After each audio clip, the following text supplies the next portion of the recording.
going to give them 100%. And I did give them 100% every night that I worked, but they really were a bunch of stupid idiots. And I can't even describe how stupid they were. He was the Hitman, wrestling's perfect machine of precision, pride, and pain, rising to glory in the ring before betrayal in Montreal and a curse that shattered his family, making Bret Hart's story feel like a tragedy written by fate itself. But what if his greatest opponent was never another wrestler? The rise and the betrayal. The lights in the arena flickered like lightning on steel, and a sea of pink and black sunglasses shimmered under the spotlights as every heartbeat in that crowd pulsed to the same rhythm. Hitman, Hitman.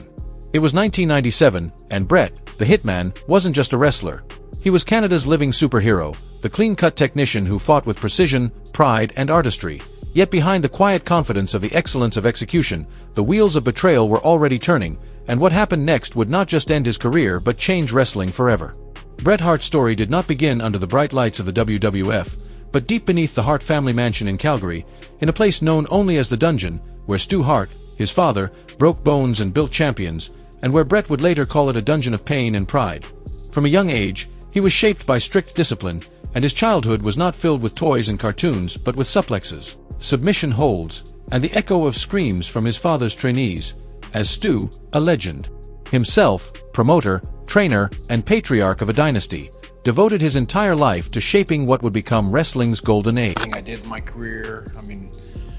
my family, wrestling's not just something that I started doing my teens. I mean, I think all my life, I was always tied in with wrestling. Everything was. When Bret first entered the ring professionally in 1978, working for his father Stampede Wrestling, there was no guarantee of superstardom, as he was quiet, introverted, and technical, a complete contrast to the flamboyant charisma of Hulk Hogan or Macho Man Randy Savage. But in wrestling, timing is everything. By the mid-1980s, Vince McMahon's World Wrestling Federation was expanding globally, and Bret, with his pink and black tights and relentless focus, stood out in a company full of flashy gimmicks. Alongside his brother-in-law, Jim the Anvil Neidhart, he formed the Hart Foundation, a tag team that brought precision to chaos, discipline to spectacle, and realism to an industry built on illusion, with their devastating double-team finisher, the Heart Attack, quickly becoming their trademark. Their rise was fast and unstoppable, capturing the WWF Tag Team Championships twice, defeating legends like the British Bulldogs and Demolition, and earning respect as one of the Federation's most respected duos. By 1991, Bret had proven himself ready to step out on his own,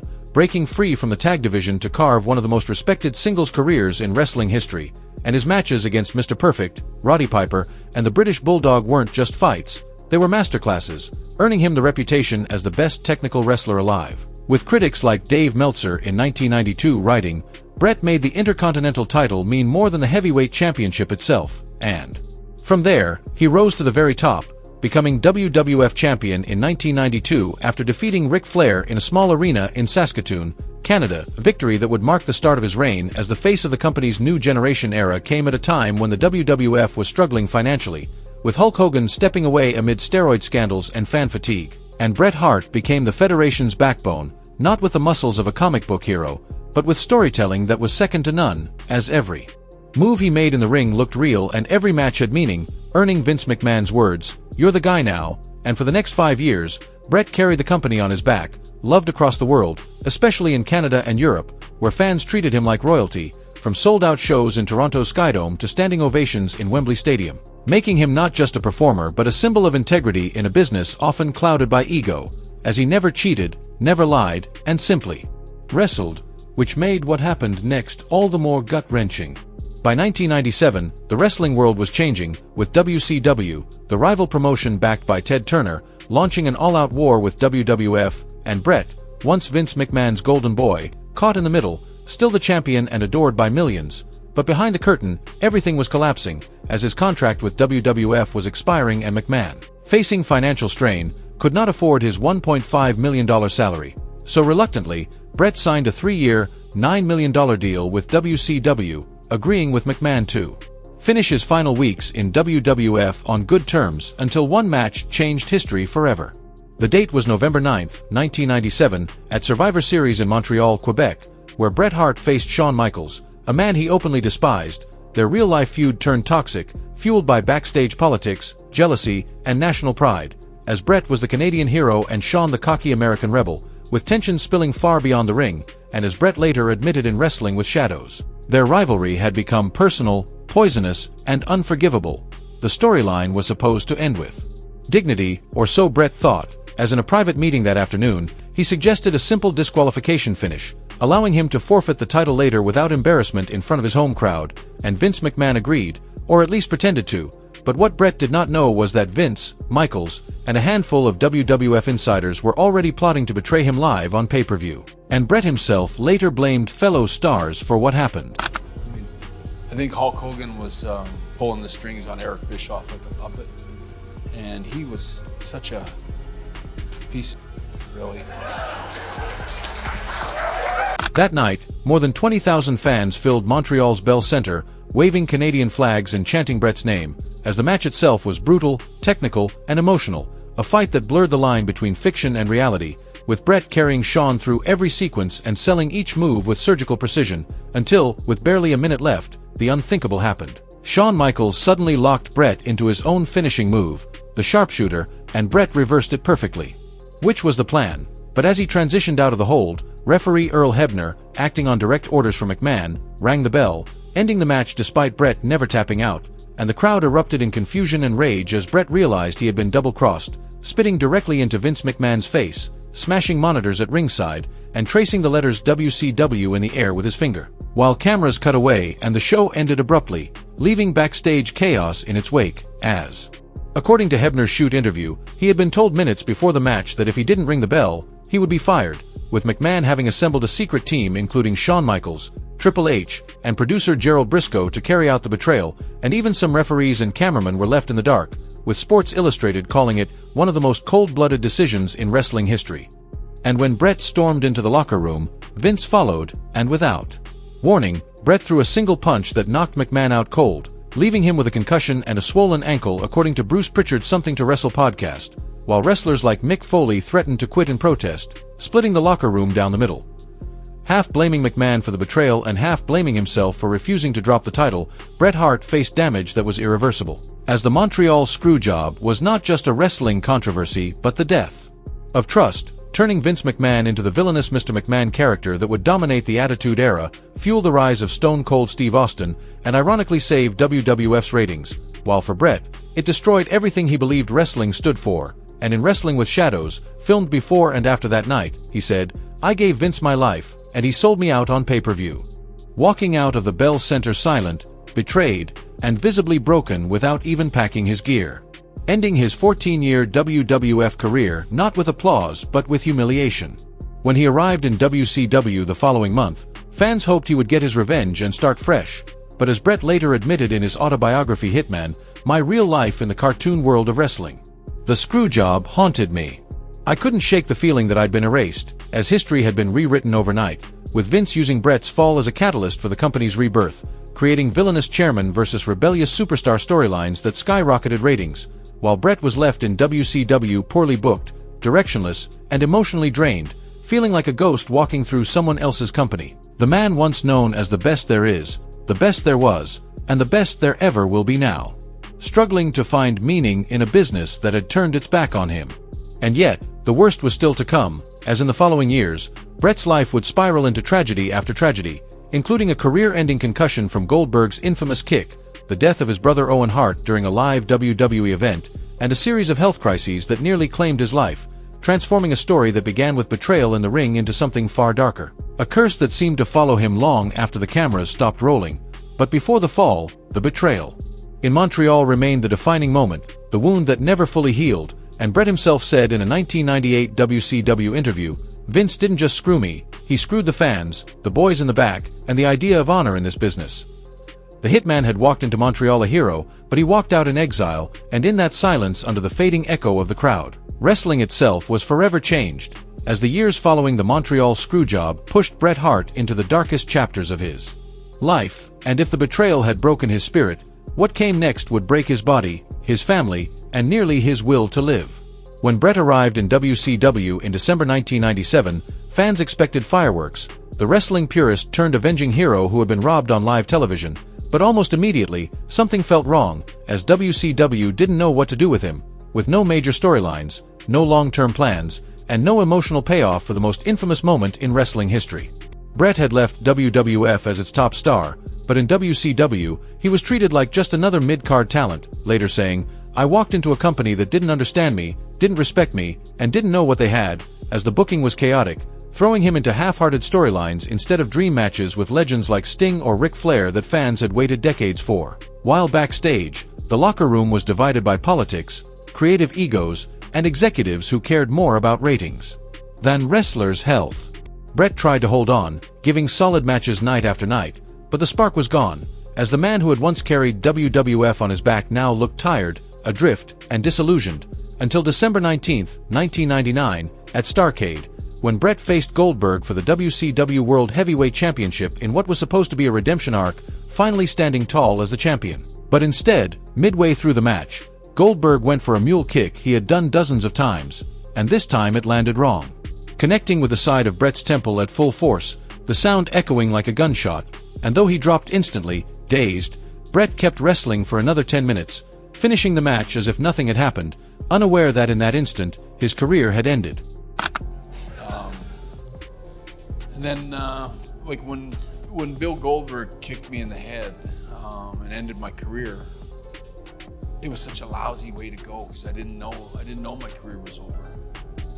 And when I did go home, and it took me a year to find out that my career was over. Medical reports later confirmed that Bret had suffered a grade 3 concussion, the most severe type, resulting in post-concussion syndrome that would plague him for over a year, with neurologist Dr. Joseph Maroon confirming in Hart vs. WCW 2000 that it was a traumatic brain injury consistent with long-term CTE risk, the same kind of brain trauma linked to deceased NFL players. And according to Maroon's affidavit, Bret described the moment as feeling like a shotgun blast to the head, confessing in interviews to memory lapses, blurred vision, deep depression, forgetting simple words, losing track of conversations, and suffering relentless migraines. Just months earlier, on May 23, 1999, while Bret was still in WCW, tragedy struck at home in the most unimaginable way, as his younger brother Owen Hart fell 78 feet to his death during a live WWF pay-per-view called Over the Edge, performing as a comedic superhero called the Blue Blazer and descending from the arena rafters on a harness that was supposed to lower him safely into the ring.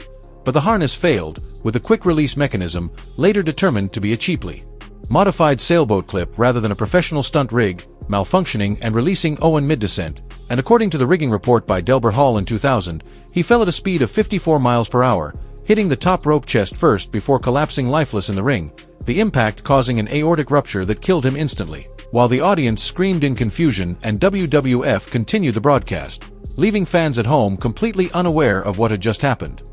The cameras cut away, commentators spoke in hushed tones, and Bret, hundreds of miles away, sat alone in disbelief as his phone rang, and in his 2007 autobiography he wrote, "I dropped the receiver and screamed so loud I thought my lungs would tear. My little brother was gone, taking months away from wrestling and withdrawing from the public eye, while the lawsuit that followed became one of the most controversial in wrestling history, as Owen's widow, Martha Hart, filed a wrongful death suit against WWF, alleging gross negligence for using unsafe equipment and untrained riggers, and according to legal records, the case was settled out of court in 2000 for $18 million, the largest payout in wrestling history, with part of the settlement requiring WWE to destroy all footage of the fall, a decision Martha said was necessary to protect Owen's dignity, which Bret fully supported, but no amount of money could erase the image from his mind, and in one interview with the Calgary Sun, he said, "I couldn't watch wrestling for a year. Every time I closed my eyes, I saw Owen falling, as his brother's death was not just a loss but an emotional rupture that split the Hart family forever,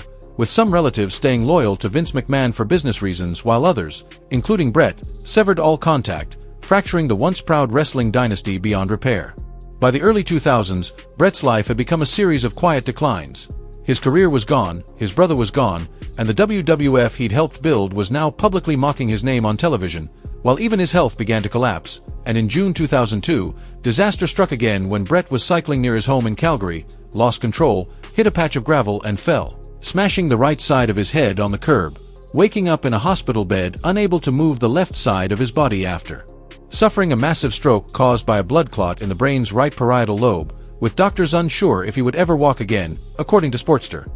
How Bret Hart suffered a stroke for months, Bret was wheelchair-bound, his speech slurred, and his once steady hands trembling uncontrollably, and in an interview with 411 Mania, he described it as feeling like being cut in half, yet he refused to accept defeat. Slowly regaining mobility through relentless therapy and hyperbaric oxygen treatments, and by 2003, he was walking again, though the left side of his body would never fully recover and the tremors, headaches, and numbness stayed with him for life. Even as he fought his way back to health, the hits kept coming, with his father, Stu Hart, passing away in 2003 from pneumonia, and close friends like Davey Boy Smith and Brian Pillman, fellow wrestlers from the Hart family circle, already gone from heart attacks linked to drug abuse, leaving Bret to reflect in a 2019 interview, 8 of us trained in the dungeon, only 3 of us are still alive.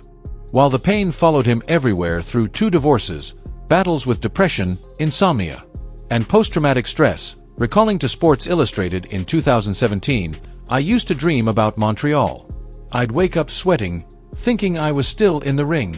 Then, just as life seemed to settle, cancer struck, with Bret diagnosed with prostate cancer in early 2016 after his PSA levels spiked to 9.8, hitting him like another Goldberg kick. Sudden, cruel, and unforgiving, and he underwent a robotic prostatectomy at Calgary's Rocky View General Hospital on February 18, 2016, removing the cancer before it could spread, leaving him weak and battling temporary complications like urinary incontinence and fatigue, but he faced it with the same quiet determination as every opponent, telling CBC, "I thought the stroke was bad, but cancer makes you stare at the reaper," and he survived again, with doctors declaring him cancer-free by 2017 and PSA levels at 0. Yet beneath the survival stories, the weight of loss remained unbearable, as he admitted, "From 1997 to 2003, I lost everything. My job, my brother, my health, my father, my marriage. I don't know how I'm still here," but for all the pain he endured, Bret Hart wasn't finished, with one more match to fight, not against an opponent in the ring,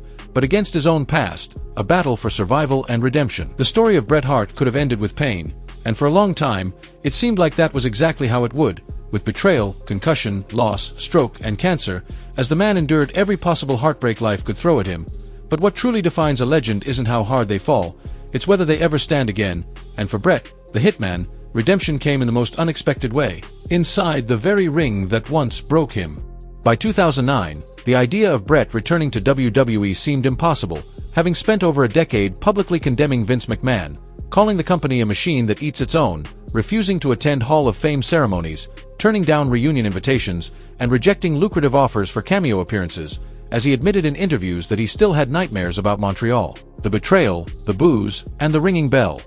His health had improved, but his bitterness had not, and fans had accepted they would never see him under the WWE lights again. Then, in January 2010, the unthinkable happened, as on a cold Monday night, the familiar pink and black theme blasted through the speakers of WWE Raw, the crowd erupted, and Bret Hart, older, slower, still bearing the stiffness from his stroke, walked down the ramp for the first time in 12 years, with fans screaming his name, some with tears in their eyes, and Bret looking around the arena visibly emotional, as this wasn't about competition anymore, it was about closure, standing face to face in the ring with Shawn Michaels, the man who had helped orchestrate his betrayal, taking a deep breath, the tension electric, the world holding its breath, and then, in one of the most surreal moments in wrestling history, Bret extended his hand, Shawn looked at him, nodded, and embraced him, the arena exploding in applause, and after more than a decade of silence and animosity, Bret Hart forgave the man who had once humiliated him on live television, later saying, "Forgiveness doesn't erase the past. It just frees you from it." But the story didn't end there, as the following month, Bret confronted Vince McMahon live on air. The same man who had secretly ordered the bell to be rung in Montreal now stood across from his old champion, and Bret, visibly emotional, told him, "You screwed me in Montreal, but tonight I'm here to bury the hatchet," as McMahon smirked, extended his hand, and in a twist of poetic irony, kicked Bret below the belt, reigniting their rivalry one last time, leading to WrestleMania XXVI in March 2010, with a storyline built around real-life animosity.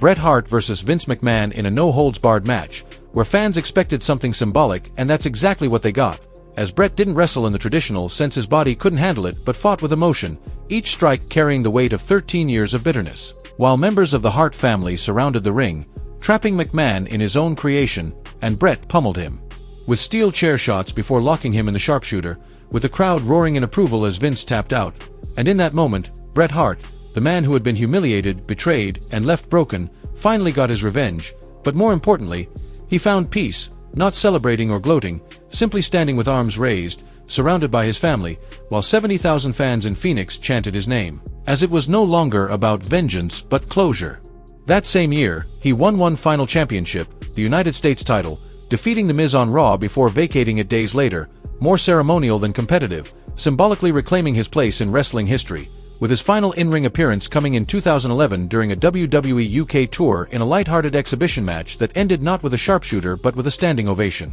And from there, Bret slowly transitioned into a new phase of life, one defined not by titles or rivalries but by resilience, becoming a symbol of survival, a man who had endured more than most and lived to tell the story, speaking candidly throughout the 2010s about his health and aging, admitting that his body still bore scars, nerve damage from the stroke, chronic headaches from the Goldberg kick, and limited mobility in his left hand.